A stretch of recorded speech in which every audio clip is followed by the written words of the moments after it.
Hey there, everybody. Welcome aboard Kingdom 29. We are embarking on a fantastic 7-hour journey that will completely blow your freaking mind because this is our Hijack Season 1, Episode 1 reaction and review. I am beyond excited. I am ascending into heaven talking about I Hijack. know. Listen, I have full disclosure. I have not seen any Hijack except this episode. I don't really know a lot about it except that Idris Elba is in it, who I love. I love Luther. It's one of my favorite shows. So, I eventually was going to get around to this. But Matt wouldn't stop talking about how fun this show is. And then in our last live over on Patreon, which we have every Tuesday, you can join our Yeah. Patreon and join in on the lives. We have one coming up tomorrow. Yeah. You guys all told me as well how much fun Hijacked is, and that Yeah. really I need to watch it. So we were like, you know what? There's a writer's strike on right now, and there's not a lot of TV going on. Why not cover it now? It just ended. Let's take a look. So here we are. Yes. Every Monday, every Friday till the end of the season, we are going to have our Hijack reviews up here at the channel. The only thing about this that makes me sad is that means that we will be done with Hijack in 3.5 weeks. I know. Why is this 7 hours? Why couldn't this have been like a 21-hour flight to, like, I don't know, Australia or somewhere really, really far away? I guess I actually wouldn't be that far from Dubai. You know what? This is not a good time to test my geography skills. Is Hijack the perfect show? Probably not. Wow, we're just like straight going for that, are we? It's probably not the perfect show, but it might be the perfect show for me. Like that's just sort of the, not everything makes sense. Like there are things where you're like, what? Really? Really? That no, but you know what? Sometimes you got to flicker off the brain. You got to watch Idris talk to some people. You gotta watch surprising twists and turns and angry people shouting at each other. Yeah, we cover a lot of, heavy shows here at the channel, like Silo and From and Yellow Jackets. I mean, Succession's over, but we cover a lot of, darker, heavier shows here. So to have this show, which, ironically isn't as heavy, even though it's called Hijack, that it's really fun to just have a show like this where it's kind of like action packed and you don't know what's going to happen. There's a little bit of silliness with it. I mean, it's really fun so far. Let's just set the table here for a moment Mhm. and start with our guy Sam Nelson. Here we go. Idris's character. Yeah. What do we know about him beyond, of course, that he is devilishly handsome and is aboard his flight heading back to London, where he is going to potentially try to win back his woman, which I don't know how well that's going to work for you, Chief. Yeah, so here's the basic plot is, yeah, Sam is on his way back to try to win back his ex-wife. It seems like they've been apart for a couple months at least. She's moved on with a detective named Daniel who seemingly is staying over quite a bit, and that maybe moving in. It's kind of unclear at this point. I think they're kind of unclear of where it's really going in their relationship. It's not anything that's hidden. We saw Sam on the plane scrolling through whatever social media, seeing Daniel and Marcia together. So it's not anything that he doesn't know about. But for whatever reason, he's like, now's the time. I need to fix it. I'm coming home. She told him multiple times, do not get on that plane. Do not come back here. I'm not having this. I've moved on. You need to move on. We all moving on. And Sam is like, too late. I'm already on this plane. So that's sort of the basic of what is going on. He's trying to get back to his ex-wife. So one thing that they want to tell us about Sam pretty early on in this show, despite beyond just the fact that apparently he's very stubborn and he does not listen, is that he's very persuasive. And this is the first part of an ongoing series as we discuss Hijack, titled, Does This Moment Make Any Sense? And we are at this point where even before Sam gets on the plane, he's clearly running a little bit late here. He's having a hard time making it in time. He gets right in. The guy shows up behind him, and this guy's being turned away. Apparently, Sam is so good that he can talk to this woman and be like, come on, just let him in. And then she's just like, all right. Would this actually happen in real life? If Idris Elba decided to be like, hey, you really like cheese sandwiches. If I didn't like cheese sandwiches, I'd be like, I'll try one. It's how it is. So much of this show is just justified by the fact that this is Idris Elba. I know. Because otherwise, okay, yeah, that part of it, a little bit unrealistic, but hey. It is, but they really wanted to, as you said, set the table that he is somebody who is able to negotiate or try, have a little bit of charm to make things kind of go his way. It is revealed later that he is some sort of negotiator where it's like companies merge and he's the guy who comes in at the end to negotiate everything with everyone. And I was just like, is this a real job? I haven't seen the show. Matt has seen the whole show, so he already knows whether or not this is a thing or not. But I was kind of like, does this make you qualified to deal with hijackers on this plane? Like, I don't know. No, it does not. Like, here's the thing. Like, yeah, I've seen the whole thing, but I'm gonna be in the moment here. I'm gonna pretend like I haven't, because it's like, this is an ongoing question. Is just like, is this really what you do? And a part of it is just like the whole question of, are you really qualified to be in the position that you're in? But it's also the way in which they sort of explain it in this episode. It is like so incredibly dramatic. It's just like, I finished the job that has been started by these companies. Yeah, and it's also the way that the discussion was happening. So he was able to actually get a text message off to his ex-wife, Marcia, to basically be like, there's an incident going on this plane. I'm not sort of sure what is going on, but it's very serious. And she gets this message and she talks to her son. She talks to Daniel about it and was like, I got this message, like something is going on. Daniel's like, what exactly is it that Sam does? And the way that they explain it, yeah, Marcia and her son like start like kind of like side-eyeing each other to kind of be like, don't say anything. You don't say anything, as they're explaining what he does. That looking at Daniel's face, he also looked confused to kind of be like, is this really what he does? Like, this doesn't sound like a real job.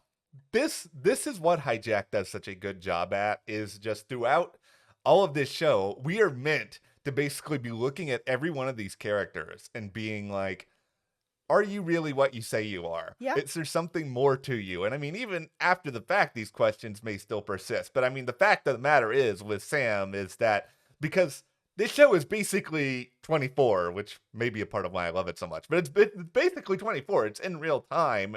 And because it's in real time, you don't have a lot of time to go back and focus on what this person did before. Mm-hmm. What were they like in their whole life? Maybe Sam Nelson is what he claims to be right now, but does that mean he always was? Could he have some sort of like top secret background doing some really dangerous things? Like, all of it is theoretically possible, and it's a really fun thing to sort of think about as we go through all of this. Yeah, because he notices very early on that something strange is happening. And I mean, like, I've been on a bunch of flights. Yeah. I've never really noticed what anybody else is doing, but he's really like in tune with what this other guy's doing and his sort of, overnight bag that he has. And if everyone's been given these bags, like what is going on sort of thing. I'm just like, you are really in other people's business for somebody who's carrying like an overnight bag. Like, this really isn't anything, but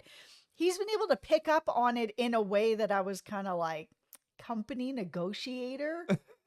Yeah. Like, no, Sam, no. Like, I don't know. Tinfoil hat. Yeah. I don't know if it's going to come out this season or next season or whatever, but I think that there's something else in his past that's made him this sort of in tune with what other people are doing, that he would catch things that are a little bit shifty. I mean, maybe he might be really good at also reading people in an interest. Because there's this other scene early on where, he sits down and his like fellow passenger is just like, what's going on? Let's have a conversation. And he just like has no interest in talking to this guy. So it's like, you're so apathetic to like this. Yeah. But then there's other things going on this plane, and you're just like somehow like really super attuned to that. Like that is what's catching your interest. Yeah, I found it really interesting that he picked up on something really subtle like the overnight bag, where then it's like other things that are really obvious, like the young girl who finds the bullet in the bathroom and brings it to another passenger,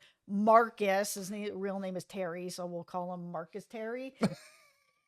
There you go, Marcus. Who's been really nice and gentlemanly to her, help her with her bag, whatever. She finds this and she shows it to him as like, I just found this item in the bathroom. Like, this doesn't make any sense. And he's like, oh, let me go talk to somebody about it. And of course, he's in on the whole plan. He goes to his friend and is like, they know this is all going to kick off very quickly. Like, I know we were supposed to kick off at the 3-hour mark, but it needs to happen in 5 minutes.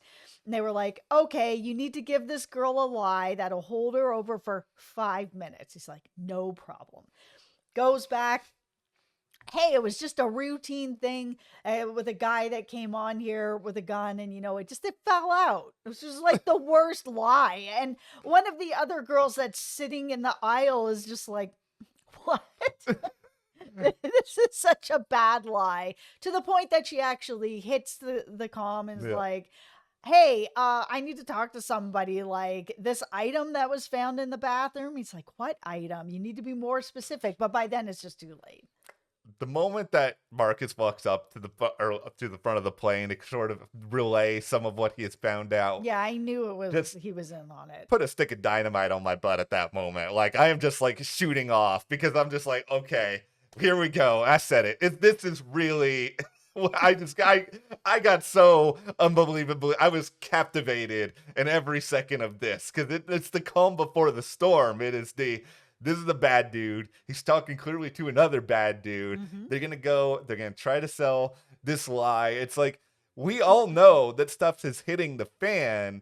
We just don't know exactly how it's ultimately going to escalate. And this is going to sound very weird. I have not been involved in, thankfully, any situation remotely like this, but I somehow found a lot of this more realistic than Sam being able to convince an airport employee to let somebody else go past the gate. I was like, all right, I can see this. I'm on board this ride. I'm the most curious of what is the purpose? Like, what is the why behind this? Because there was this announcement to everyone on the plane to be like, all right, you've been taken over. This is sort of, the situation that you're in.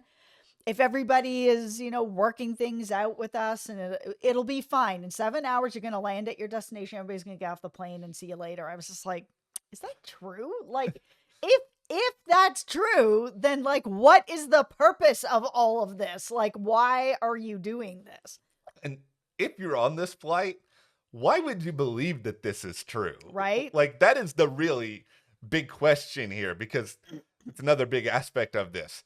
The Kingdom 2-9 uprising. How do you go about this if you're being watched? How do you stage the proper sort of counterattack? Because like if you don't know what these people's motives are, you can't assume that you're going to be okay on the other side of this. There's also the idea of, do you trust everybody who's sitting next to you now? Who else could still be in on it beyond these people who have already taken over the plane? So I wasn't sure how they were really going to get into, the pit to be able to get to the pilot and everyone like that to sort of take over everything. But it turns out that they had been, I guess, watching the pilot having an affair with Colette, who was an attendant on there, and that it was enough that they were able to actually get Robin, the pilot, to open the door, to basically be like, all right, Colette, you're going to tell him that you love him. This has been a long time affair that's been going on. It's not just one time. So it's enough that they can make the educated guess that Robin probably loves her as well. And he does. And it's enough to open the door. This was the part that I was just like, okay. So Robin's picture of his family gets smashed. He opens the door. Colette sits down, and the hijacker shows her a picture of his broken family and is like, look at what You did. And I was like, no, look at what Robin did. It is Robin who has made a commitment to his family and broke his commitment. It's not only her. He is more responsible because he's the person who made the commitment. I was just like, get out of here with this. It's all the woman. It's all her fault. How dare she break up this family? He broke up his family to stop. Okay, Hijacker, you need to just be more aware of like real relationship dynamics here. And the fact of the matter is that this husband is, I mean, I guess I shouldn't be surprised that like evil Hijacker does not have a great view of men versus women. Also, why do you care, Hijacker? You're hijacking a plane. Like, your moral compass is in the toilet. Yes. And you're going to be on here and be like, yeah, I know maybe I'm taking over this plane and, you know, everyone's going to die, but how dare you have an affair? It's so weird. I was like, get out. Nobody's taking you seriously. I really want... I know we need like 5 more seasons of Hijack, but I also want like a Hijack prequel because I want to know how these hijackers actually decided that Kingdom 29 was the right plane for them. Did they follow like 5 different pilots and they're just like, let's get the one who engages in the most infidelity and that's going to be the person that we go after? They had to find a reason to get that pilot to open the door, because if there wasn't a personal reason, I was going to have a really hard time believing that the pilot was going to allow them to get in any way, shape, or form, and that he wasn't just going to be like, hey, there's a call back to the ground, hey, there's an incident going on, which he did, and later had to be like, just joking, it's all good, sort of thing. But yeah, that the protocol is we're not opening this in any way, shape, or form. We're gonna land this plane wherever we can and up yours. And that's just the way it is. That the only way that they knew for sure they were gonna be able to get him to open the door is if there was a personal reason for it. For the sake of the show, like I understand that they needed to find a way to get the hijackers in because otherwise you don't have anywhere near the drama. Right. But this is also just playing into the most ridiculous stereotype possible, which is that like pilots and flight attendants are like all having these secret relationships, and like it is a legitimate eye roll moment, and one is probably a number of eye roll moments that are coming up on Hijack. But you know what? You just can't care. You just have to buckle up and prepare for all of the other chaos that is coming up, because we have a whole motley crew of hijackers that are aboard this plane, and you know, there might be a time when I know all their names, but it is unlikely. But we have like, you know, we've got Big Boss Hijacker who was up there, who Marcus Terry was having the conversation with. You know, we have Woman Hijacker who is just, who I don't believe at this point is a hijacker at all. Like, her yelling out and trying to be like tough, I was just like, oh, I don't believe you at all. There's a few moments here with Woman Hijacker. I just feel like you're pretty small. If somebody had like the right angle, you can be small and be terrifying, but she just wasn't. No, I feel like you could take her on. Maybe nobody's got the courage for it at this point, but you've got like this whole motley crew that is up here, seemingly all somewhat unified within their goal, whatever this goal is. Yeah.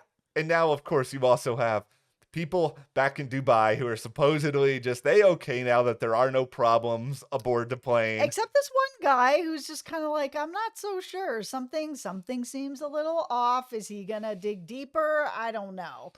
And then, of course, now, which I found really weird. I would think that the protocol would be if a plane calls in and they're like, there is an incident on board, that you can assume when they call back and be like, just kidding, everything is fine, false alarm, that the protocol is don't believe the pilot because they're probably being hijacked, and to actually make them land the plane. That's what I would assume the protocol would be. This is all what makes, I think, Airplane's the perfect setting for like a crazy thriller like this. And I know there's been plenty of them already, but it is this notion of nobody can really do anything to help you. It's like no matter what people in Dubai or people in the UK or anywhere in between are going to say or do or whatever, like you are completely at the mercy of this group of hijackers. And then the question then just becomes like, how do you find a way to band together, to splinter them off, to try to separate them so that you can make some sort of progress? Or do you just try to give in to their demands and hope that it actually isn't going to be something that ends up killing you? And then you're relying on Sam Nelson, negotiator for companies, in order to save the day. And maybe he will. I mean, this episode ended with him going to the hijackers and being like, listen, I don't care about anybody else on this plane except myself. I'm here to get back to, my family. I'm going to help you get what you want. What is it you want? Let's get you what you want so we can all just get out of this. This cliffhanger is outstanding. Like, it really is. This pilot all around was really good. Yeah, this pilot is so much better than the actual pilot of Kingdom 2-9. I think we can be very, very clear about that. It's just this idea that, like, is Sam Nelson a good guy? He's trying to get back with his ex. He clearly believes in love. Like, all that is great, but he is also... However, he's not listening to her. She's moved on, and she's moved on with someone, and she's told him very clearly, I'm done, I'm moving on. So, I don't know. Like, I understand love is love and he's in love and whatever, but there does have to be a point when you have to listen to the other person who's like, please stop. If you are not watching Hijack, despite the fact that, you have watched a 20+ minute video of us discussing it, what are you waiting for? Get on board this plane. There is a lot coming up over the remaining 6 episodes. Yep. Go ahead, also join our Patreon. We got a link for that in the description below. We have live chats there every Tuesday night. We hope you guys are a part of them. I'm so excited to get in the rest of the show. Yeah, me too. All right, thank you guys so much. We'll see you here next time.